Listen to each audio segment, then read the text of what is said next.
Friends. मैं हूँ शीलू और आप देख रहे हैं शीलूज़ दुनिया। हमारे आसपास कई बार हम देखते हैं, हमारे पहचान वाले हैं, फ्रेंड्स हैं या फिर कोई रिलेटिव ही ले लो, तो हमें लगता है कि ये इतने सक्सेसफुल कैसे हैं अपनी लाइफ में। पैसा है, फैमिली लाइफ एकदम हैप्पी है और कितनी अच्छी लाइफस्टाइल फॉलो कर रहे हैं। तो ये कैसे ये कर सकते होंगे? और अगर जेलसी हो जाती है तो हम सोचते हैं कि उससे तो ज़्यादा मैं डिज़र्व करती हूँ या करता हूँ। पर देखो, भगवान ने उसको दे दिया और मुझे मेरा नसीब ही ऐसा है, यानी हम नसीब को फिर कोसने लगते हैं या फिर नेगेटिविटी में चले जाते हैं कि छोड़ो यार, मेरा तो कुछ नहीं होगा। तो जब हमारे दिमाग में आता है तब हमें सोचना चाहिए कि जिसको सक्सेस मिली है, जिसकी लाइफ इतनी हैप्पी है, उसने क्या एफर्ट लगाए होंगे, तब जाके उनको ये सब मिला है। तो आप अपनी लाइफ में जब झांकोगे तब आपको वो रियलाइज होगा, या धीरे धीरे आप उस चीज़ों को समझने लगोगे कि हाँ, थोड़ा ये चेंज हो जाए तो मुझे भी कुछ बेहतर चीज़ें मिलेगी। तो ये वहाँ से आपको कीज़ मिलती है सक्सेस की और हैप्पीनेस की। तो वो कीज़ आपके लिए एक बड़ा सा खुशियों का रास्ता और सफलताओं का रास्ता खोल देती है। तो आज हम ऐसी छोटी छोटी कीज़ के बारे में बात करें। पहली की, जल्दी उठा करो। जैसे सुबह का ऐसे ही हमारे पूरे दिन की शुरुआत होती है। अब शुरुआत ही हम गलत करेंगे तो पूरा दिन तो बेकार ही जाएगा। सुबह आप जल्दी उठोगे तो आपको बहुत सारे फ़ायदे हो सकते हैं। जैसे सुबह का एक एटमॉस्फेयर ऐसा होता है कि जो एकदम शांत और एकदम पीसफुल लगता है। तो उस टाइम पे आप जल्दी उठने की वजह से आपको मेंटली पीस बहुत रहेगी। दूसरा, जो काम राइट टाइम पे आपको करना है वो आराम से कर सकोगे, क्योंकि आप जल्दी उठे हो तो आपके पास सफिशिएंट टाइम है।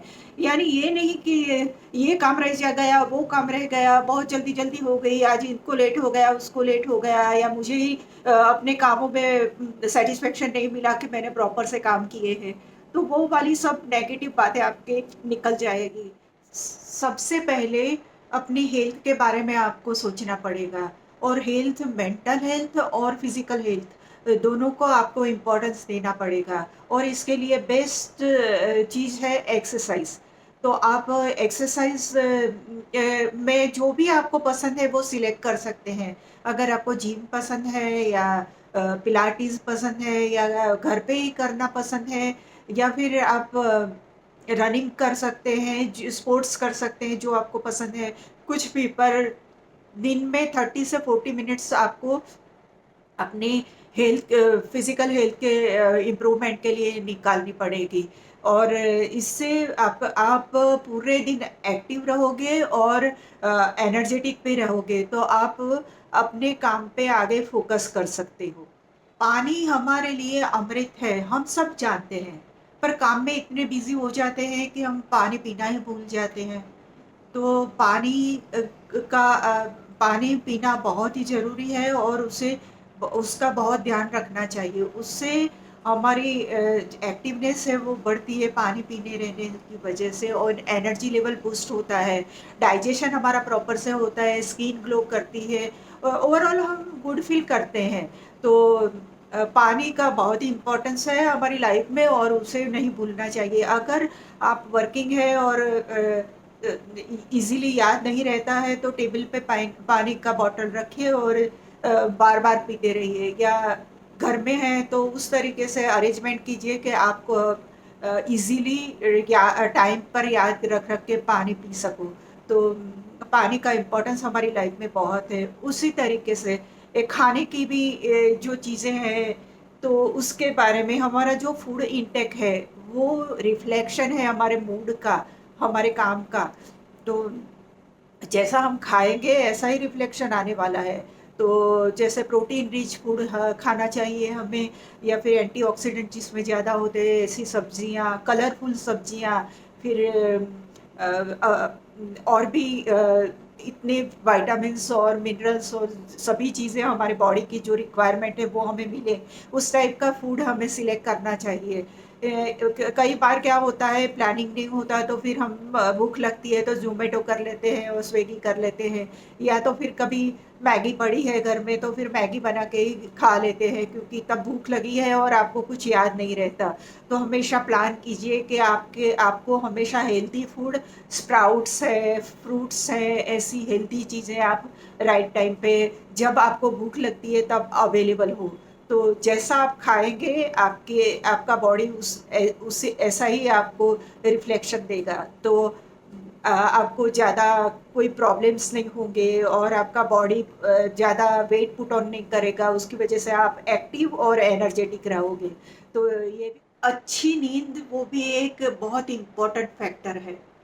अगर आप अच्छी नींद लोगे तो ही आप दूसरे दिन के लिए अपने बॉडी को तैयार कर सकोगे। दूसरे दिन के दिनचर्या आपकी प्रॉपर जाएगी। तो उसके लिए आपकी नींद 8 घंटे से 9 घंटे जितनी होनी चाहिए। और ये प्रॉपर लेने के लिए हमें थोड़ी अपनी आदतों को सुधारना पड़ेगा। क्योंकि ज़्यादातर हम क्या करते हैं, रात को जब रिलैक्स हो जाते हैं तो सबसे पहले हमारे हाथ में मोबाइल आ जाता है और फिर मोबाइल को में हम देखते ही रहते हैं और एक कब बज जाता है हमें पता ही नहीं चलता। या और जब हमें ये रियलाइज़ होता है कि बहुत देर हो गई है और अब मुझे सोना चाहिए, तब अपना दिमाग वो जो हमें ब्रेन में सिग्नल्स मिलते हैं उसमें ये आता है कि अभी अभी आपको जागना है, क्योंकि आपने कॉन्स्टेंटली मोबाइल देखा है। तो बहुत जल्दी नींद भी नहीं आती, उसकी वजह से आपकी पूरी रात डिस्टर्ब हो जाती है, यानी लेट से नींद आती है, फिर सुबह उठने का मन नहीं करता, फिर सुबह में लेट हो जाता है, फिर वही चक्कर चलता है। तो बेटर है कि आप सोने के 1 घंटे पहले मोबाइल टोटली बंद कर दीजिए, या कोई भी गैजेट्स को मत छुइए, उसके बदले आप अच्छा कोई आर्टिकल का रीडिंग कर सकते हैं या फिर बुक पढ़ सकते हैं, जो भी आपको पसंद है। पर ऐसा करने से आपको पीसफुली नींद आएगी। और सोशल मीडिया या फिर इंस्टाग्राम है या जो भी है, आप व्हाट्सअप है, उसको ज़्यादा इम्पोर्टेंस मत दो और उसका फिक्स टाइम रखो। तभी आप दिन में जैसे 2 घंटे या 1 घंटा निकाल लिया और देख लिया बस, उससे ज़्यादा उसके पीछे मत भागो, क्योंकि वो इतना टाइम आपका खा जाएगा कि जो टाइम में आपको क्रिएटिव रहना है या आपको आगे बढ़ना है, वो टाइम आपका वहीं पे निकल जाएगा और आपको पता भी नहीं चलेगा। तो उस पे कंट्रोल बहुत ज़रूरी है। आजकल तो हमारे सबकी लाइफ में इतनी इतना घुस गया है ये सोशल मीडिया, तो उसमें कई चीज़ें ऐसी भी होती है जो आपको डिप्रेस भी कर जाए, या कई चीज़ें अच्छी भी होती है जो आपको बूस्ट कर जाए। पर ये थोड़ा कंट्रोल करने की चीज़ है, क्योंकि बहुत टाइम कंज्यूमिंग है और उससे हमें कोई इतना बड़ा फ़ायदा होने वाला नहीं है। तो जो जो हमारा दिमाग और दिल जहाँ पे काम में लगना चाहिए, उसके बदले हम वहाँ पे मीडिया पे लगाते हैं, तो उस ये हमारे लिए अच्छा नहीं होता। तो हम सभी लोग नेगेटिव सोच से घिरे हुए होते हैं।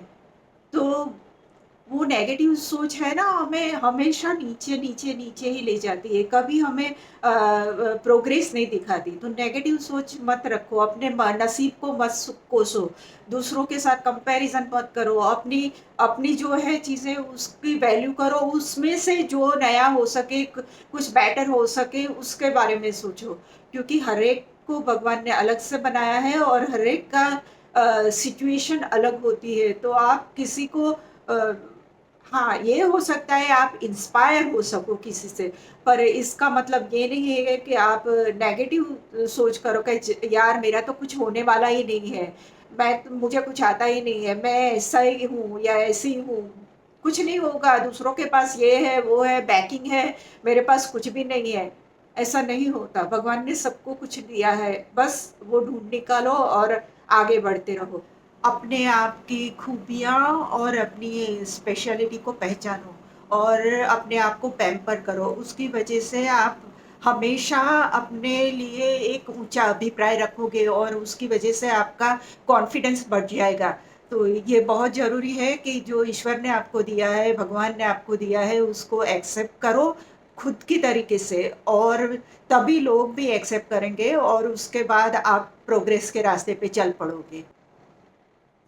कई बार हम सोचते हैं कि मैं ज़्यादा पैसा कमाऊँगा या कमाऊँगी तो मैं बहुत खुश हो जाऊँगी, या मुझे सब सब कुछ मिल जाएगा, उससे मैं सब कुछ ले सकूँगा। पर ऐसा नहीं होता। अगर आप कितने भी पैसे कमाओगे पर आपके पास जो डिसिप्लिन होना चाहिए, फाइनेंशियल डिसिप्लिन, वो नहीं होगा, तो आप कितने भी पैसे कमाओगे, आपके पास पैसे नहीं बचेंगे, क्योंकि आप गलत चीज़ों में वो खर्चेंगे। आपको वो सेंस ही नहीं होगी कि आप किस तरीके से वो पैसों का सही इस्तेमाल करोगे। तो ये भी बहुत इम्पोर्टेंट चीज़ है कि आपके पैसे आपको सँभालना आना चाहिए। जहाँ पे योग्यता है वहीं पे आप उसको इन्वेस्ट करें या खर्च करें, और बचत भी अपने सैलरी में से 20% चाहे जितनी भी हो, पर 20% आपको बचत करनी पड़ेगी। तभी आप एक प्रॉपर तरीके से अपने पैसों को मैनेज कर सकोगे। हम कभी ये करते हैं कि मंदिर भगवान का घर है, और वहाँ जाके हम हमेशा सुबह जाते हैं, जब भी हमें टाइम मिलता है और जाते हैं, हे भगवान मेरा ये कर देना, मेरा वो कर देना, हम मांगते ही रहते हैं। कभी सोचा है कि हमारे घर पे कोई आके इस तरीके से मांगता ही रहेगा तो हमें कुछ अच्छा लगेगा कि यार आप हमेशा ही मांगते रहते हो, कुछ और आपको आता नहीं है? तो भगवान को भी ऐसा लगेगा ना। तो भगवान के पास कभी ऐसा बोला है कि भगवान थैंक यू सो मच, आपने मुझे ये दिया है, आपने मुझे अच्छी हेल्थ दी है, आपने मुझे अच्छे पेरेंट्स दिए हैं, आपने मुझे अच्छे बच्चे दिए हैं, तो बहुत कुछ उसने दिया है। पर हमें कभी ये याद नहीं आता है कि हम उससे थैंक यू बोले। तो उससे थैंक यू हम इस तरीके से बोल सकते हैं कि भगवान, जो भी तूने मुझे दिया है वो मेरे लिए बहुत वैल्यूएबल है, और जो उसने दिया है उसकी वैल्यू भी हमें करनी चाहिए। और ये एक नया दृष्टिकोण है कि आप उसके बारे में सोचोगे। जब तक सोचोगे नहीं ना, आपको समझ में नहीं आएगा कि उसने क्या दिया है आपको। तो सबसे ज़्यादा, सबसे पहले उसे थैंक्स करो, और उसने जो दिया है उसकी वैल्यू करो। जो आपके पास है वो अनमोल है, बस आपको उसे पहचानने की ज़रूरत है।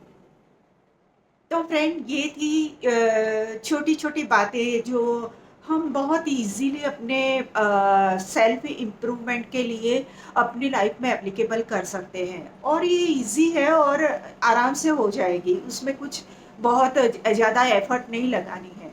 पर इससे जो आपकी जो नेगेटिविटी है वो सब दूर हो जाएगी। आप राइट वे पे अपना काम फोकस के साथ कर सकोगे, और नए रास्ते, नए आइडियाज़ और नए प्रोजेक्ट पे काम कर सकोगे, और इसकी वजह से आप एक सक्सेसफुल इंसान के होने के रास्ते पे चल पड़ोगे, और फिर आपको कोई नहीं रोक सकता है। तो ये बहुत छोटी छोटी बातें हैं, पर अपने लाइफ में एप्लीकेबल करने जैसी है, ऐसा मुझे लगता है। मैंने आपको ये सब अपनी एक्सपीरियंस से आपको सब बताई हैं चीज़ें, और मुझे लगता है कि आपको ये काम भी काफ़ी कुछ आएगी। तो अपने आप पे भरोसा रखिए, अपने आप पे वैल्यू कीजिए, भगवान को थैंक्स कीजिए, और फिर अपने वो काम को फोकस करके लगे रहे, आप सक्सेसफुल होगे ही होगे।